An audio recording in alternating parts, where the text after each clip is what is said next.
Hello viewers and welcome back to the channel. So it's Monday after the day on which I rode the Fred Whitton challenge, and here's the medal to prove it. One of the toughest, hilliest, most brutal sportives in the UK.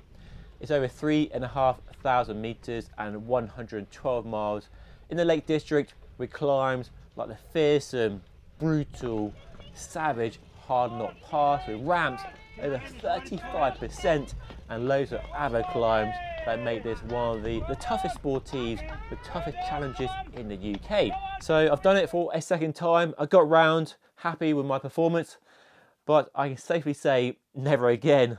I don't want to see another climb for quite a while. And it got me thinking, riding a long distance on a road bike is one of the best aspects of this beautiful sport.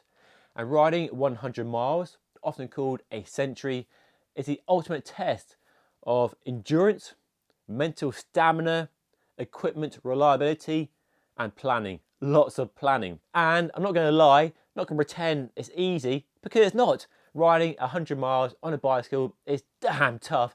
It is hard work.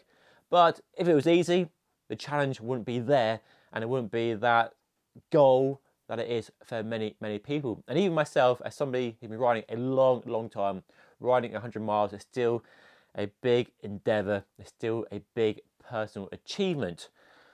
So I'm not going to pretend in this video that it's easy, but with the tips and advice I'm going to share around pacing, nutrition, bike setup and equipment, you can at least minimize some of the things that can go wrong and that can really sabotage your ride and lead to a bad day. So the difference between a good ride and a bad ride is often very small margins.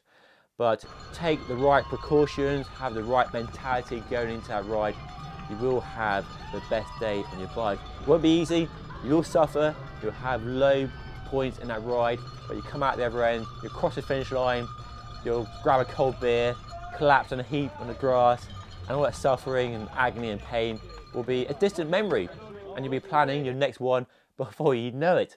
So here are my tips and advice for riding and enjoying and surviving a 100-mile cycle ride. Let's dive in. So for the purposes of this video, I'll assume you've done all your training, you've been riding for weeks and months, and you're in as good a shape as you can hope to be, which in my case is never where I want to be in terms of weight and fitness, but you've done all the work you can do, and what happens on the day happens. But there are things you can do to make sure you have the best day. And the biggest tip really is pacing. Now pacing is something you definitely get better with experience. So riding more events, increasing that distance, you get better at pacing yourself and knowing what you are capable of and how hard you can push yourself and how hard you can maintain that effort, and when you need to back off, and whether you're using a heart rate or a power meter to monitor effort, or you listen to feedback from your legs and the sensation you get from your body to really monitor your effort as best you can. But a big mistake I've made in the past, and a mistake I see lots of people making on a sportive, especially when you have all the excitement of the sportive, the marquee, you go over the start line, the big groups of people riding down the road into the first climb, you get carried away. You ride too fast, you go way too deep into the red, you hit the first climb and you are going way faster than you should be, but you're caught up in the excitement of the event, you're riding in a fast moving bunch, and you can get carried away. And I still make the mistake. I made it in Fred Whitton, riding in a group with Ed Clancy and Ian Bibby, way above my fitness level. And I got carried away, and I was riding up the climb and they were going pretty quick by my standards, but I knew, and the guys I ride with knew, that it was too fast, too soon. So we backed off, we dropped away from the group and rode to our kind of sustainable effort level that we knew would work and get us around the whole 100-mile ride. Because you can do a lot of damage in that first 30 minutes to an hour on those first few climbs when the riding is relatively easy, you're fresh, you've got the caffeine still in your body and the sun's out, it's all good, but you can do a lot of damage in the early part of the ride. And the other mistake you can make when you are going that fast, faster than you should be, is you forget to eat and forget to drink. But by all means, if you're going for a good time, you are competitive and you're comfortable going harder and beyond your comfort zone, then by all means, tag on to a fast moving group you get carried along and potentially do less effort on the easier parts of the route, the flat sections, because you're drafting, you're having that wind broken by other riders in front of you. So if you're smart, you can use those groups on the route to your benefit, but you can easily find yourself in a world of trouble, and the effort you make in the early part of the ride will definitely come back to haunt you in the last few hours of the ride when you are empty, reserves are low, and cramp is becoming an issue, and you're paying a price for earlier extravagance, shall we say, even though you might have got to those final climbs quicker than you would have on your own. You got there with less energy available for those meaty climbs that come in a ride like Fred Whitton, which definitely come. You get hard knot at 95 miles, so you've done 95 miles of very hilly riding, and then you have this absolute beast of a climb, which on its own, with fresh legs, is a hard ride, let alone with 95 miles in your legs. But what I said, I still get carried away and I still forget my own advice, as if footage shows riding with some youngsters who are way fitter, way faster than me, but I was enjoying riding at a feisty pace along an undulating road, and it definitely made that section of the route go by a lot quicker. And I'm trying to be sensible and use less energy, but I'm still riding faster and going harder than I probably should have been. So I might pay the price for that later on, but I was enjoying it. So it's that balance. So listen to your body, pay attention to your sensations from your body, all the feedback you're getting, and if you have a heart rate and power meter, use those to really make sure you're not going too deep. Power meter is fantastic.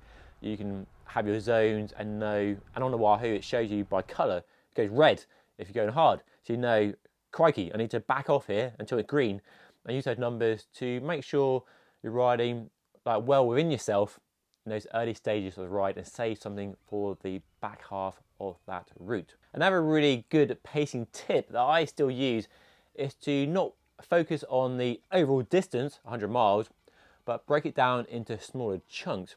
You can do this by 25 miles, break it down into quarters or 10-mile segments, or for an event like Fred Whitton, which has some key climbs and key markers during that event, use those as kind of goals. So rather than focus on the finish, focus on that climb, and then just concentrate on that section in terms of fueling and pacing, and breaking it down into smaller chunks, however small you need to or want to, can make it mentally much easier, because mentally, the mental side of a long distance bike ride is really tough, and you really need to find a way to manage that situation, and breaking down into smaller chunks definitely helps. Another thing I do early on in a ride is to choose a lower gear to keep my cadence, my RPM higher, in the range of 95 to 105 for me works quite well. So on purpose, I'm choosing a lower gear on the climbs than I would do on a normal 2-hour bike ride, say, and I'm not charging up that climb in a hard gear. I'm actively going for an easier gear and really trying to spin as much as I can. And I'm really trying to minimize how much I take out of my legs, how much I stress my legs, how much I overload them, how much I deplete from their stores, and trying to save as much as I can for the latter stages of this ride. So the other big mistake I've made in the past, and I still make it sometimes, and I see lots of people making this mistake, is eating or fueling, nutrition. And the general advice is to eat and drink before you get hungry and thirsty. And what you need to do on a ride, this one took me over 7 hours, 14 minutes if you're asking. So I had to fuel very early because I was fueling in that first 1 hour, 2 hour of the ride for hour 5, hour 6. So not fueling for my needs early on, but fueling for my needs later in the ride, and ensuring I didn't deplete my stores and go into a negative space and then really struggle to get the carbs in and make up for that missed window early on.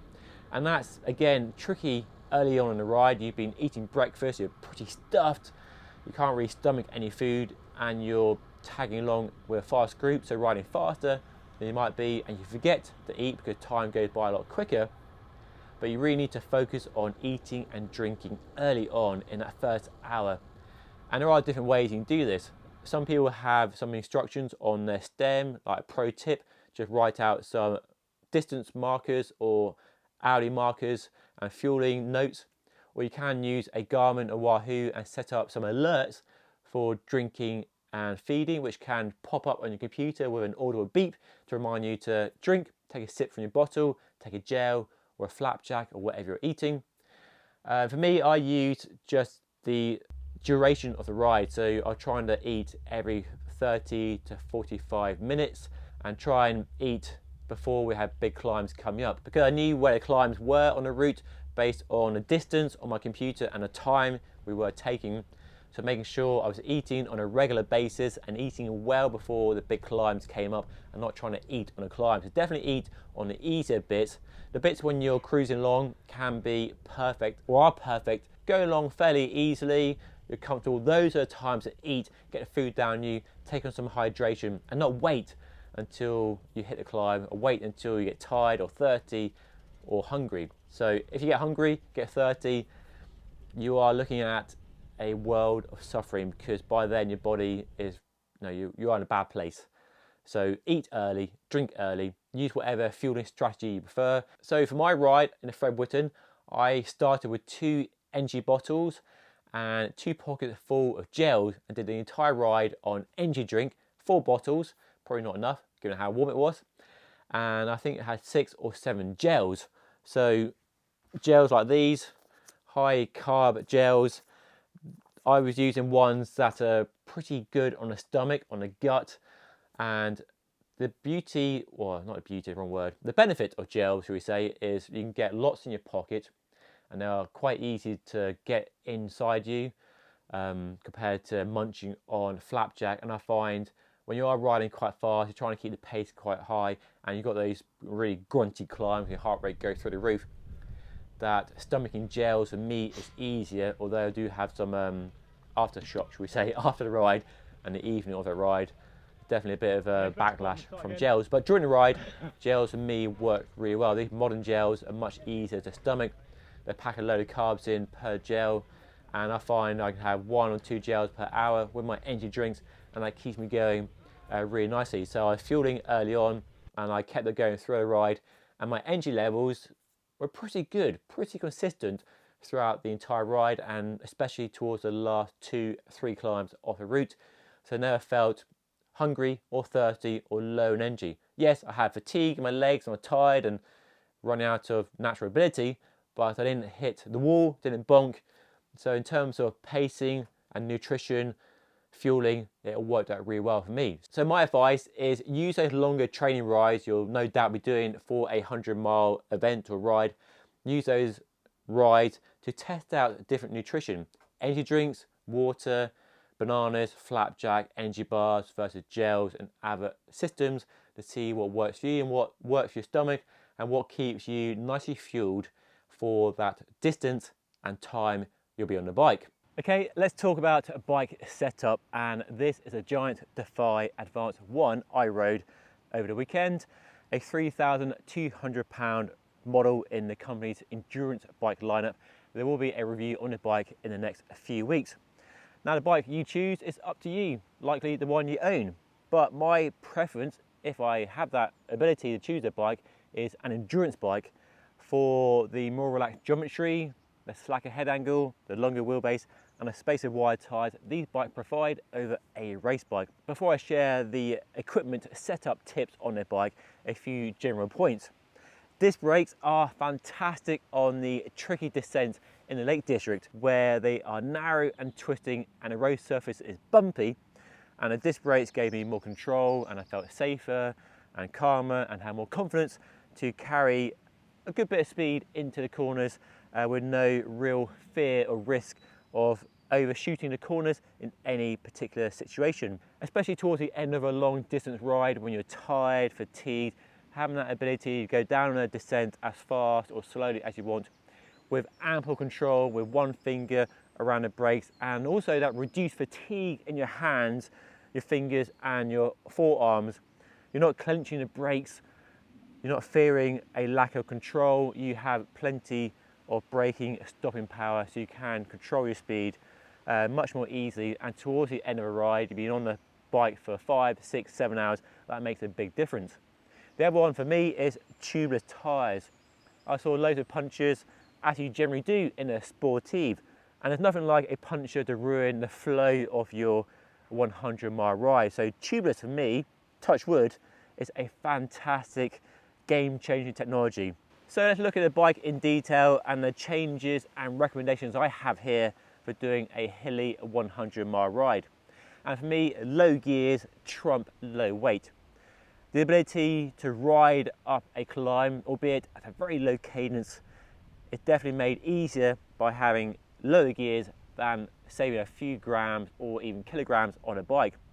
This bike is about 8.4 kilograms with no bottles and accessories on it, and probably close to 9 kilos ready to ride with water on it. But thanks to the low gearing, I was able to ride up the mighty, fearsome Hard Knock Pass, which peaks out at over 35% in the saddle as well. So low gears definitely are the main focus for a hilly 100-mile ride. So on this bike, I have a compact chain set up front, and out back, a very generous 1136 tooth cassette. So I'm pretty lucky with the gearing on this endurance bike being so low and helping me on the climbs.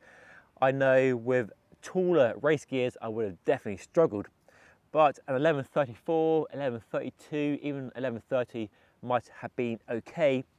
And if your bike does have higher gear, so a bigger chain set and a smaller cassette, depending on your bike and group set, there probably is some scope to change your gears and put lower gears on. For example, if your chain set is bigger, like a 5236 or 5339, you probably could fit a 5034, and you can pick up a 105 item for about £50, I've seen them. So a pretty cheap upgrade for your bike for one event or several events. So that's worth doing. And then cassettes, if your bike has 1130 or 1128, depending on the rear mech, you probably can go to a slightly bigger one. And Shimano are usually very conservative in the maximum cassette recommendations for those rear mechs. So you probably can go a bit bigger, but worth checking. It's always worth following manufacturer guidelines, but in my experience, didn't hear this from me, you usually can go a bit bigger. Other requirements for me is a well-loaded and well-secure saddlebag. The number of bikes I see with saddlebags hanging low below the saddle and flapping in the wind is pretty shocking, really. So I like a Silka one. We have a boa dart, it's very secure, doesn't move around, no chance of that becoming detached from the bike. And in there, I have 2 TPU inner tubes, CO2, a tubeless plug kit, a tyre lever, a multi-tool with a chain breaker, and some spare contact lenses, just in case they come out. If you wear contact lenses, it's worth taking spares on a long ride. You're sweating lots, suntan lotion in your eyes, it's worth taking some spares just in case. I also have a mini pump on the frame. That's my first go-to if I have a puncture, a flat tyre. The CO2 is really there as a backup, as a fast option, but I have a good quality, again, a Silka pump on the frame, and I prefer it on the frame using a bracket rather than my pocket. So my pockets are free for all the gels and food I need to get me around the 100-mile route. And then I have a Wahoo Element Roam computer, my preferred choice these days. It's simple, it works, gives me the data I need, and my current pedals of choice, either Shimano sometimes, or right now Wahoo with the power link for the power meter. And having power is a luxury, but it's quite useful for pacing yourself, and I find it best for ensuring I don't go too hard, too deep early on in the ride. So I really keep the power as low as possible and save my engine reserves for later in the ride. And that's about all you need for me.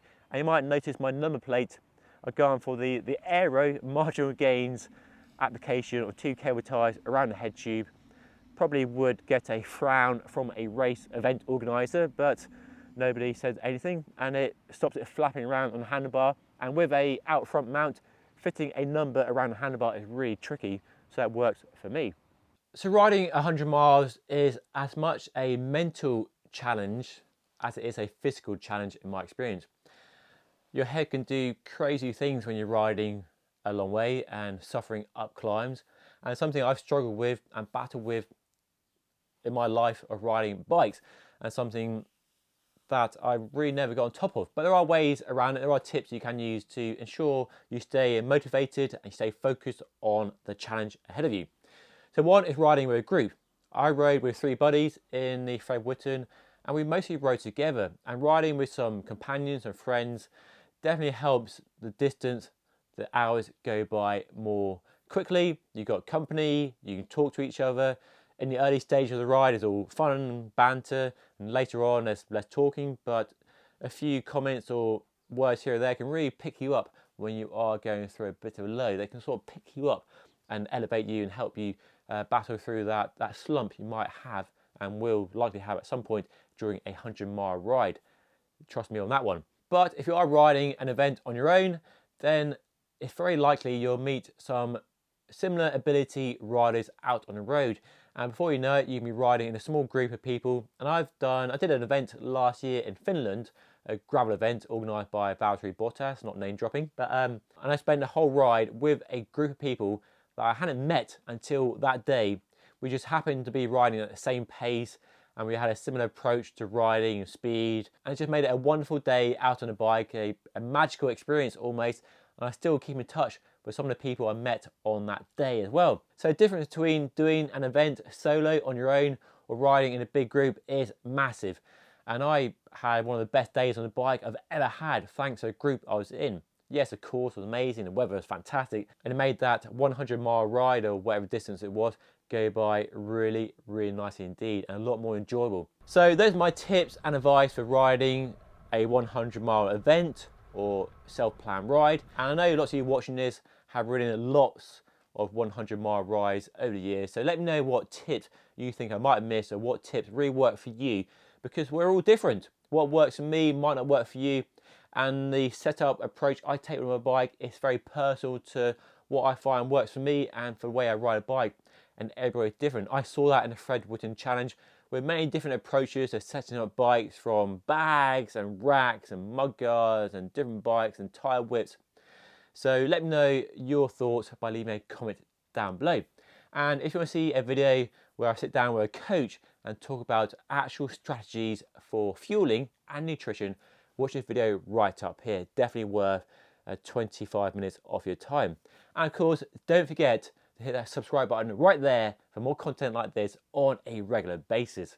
Right, that's all for now. Thank you so much for watching. I'll see you again very soon.